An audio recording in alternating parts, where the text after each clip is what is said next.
భారతదేశంలో మత మార్పిళ్లు క్రైస్తవానికి ఎందుకు వెళ్ళారు అంటే కుల వివక్ష కారణంగా ఎస్సీ ఎస్టీలు అణచివేతకు గురవడం వల్ల కుల వివక్ష కారణంగా అంటారు. దానివల్ల వాళ్ళు మతం మారారు. మరి బ్రాహ్మణులు ఎందుకు మతం మారారు? ఈ బ్రాహ్మణుల వల్లనే కదా వాళ్ళందరూ కుల వివక్షకు గురైందని. మరి ఇప్పుడు అనిల్ శాస్త్రి గారు ఎవరు? లేకపోతే ఇంకొక ఎంతమంది పాస్టర్లలో బ్రాహ్మిన్స్ లేరు? మరి వాళ్ళు ఎందుకు మతం మారారు? ఇక్కడ ఓసీలంటే ఎవరు?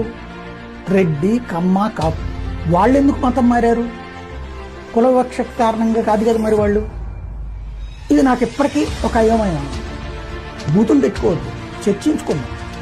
ఇప్పుడు ఏదైతే ప్రపంచం మొత్తాన్ని ఇస్లామిక్ సామ్రాజ్యం చెయ్యాలనుకుంటూ సాగినటువంటి హమాస్కి సంబంధించిన వ్యవస్థాపకుడి కొడుకు మొసాబ్ హసన్ యూసఫ్ తాజాగా క్రైస్తవంలో కన్వర్ట్ అయ్యాడు.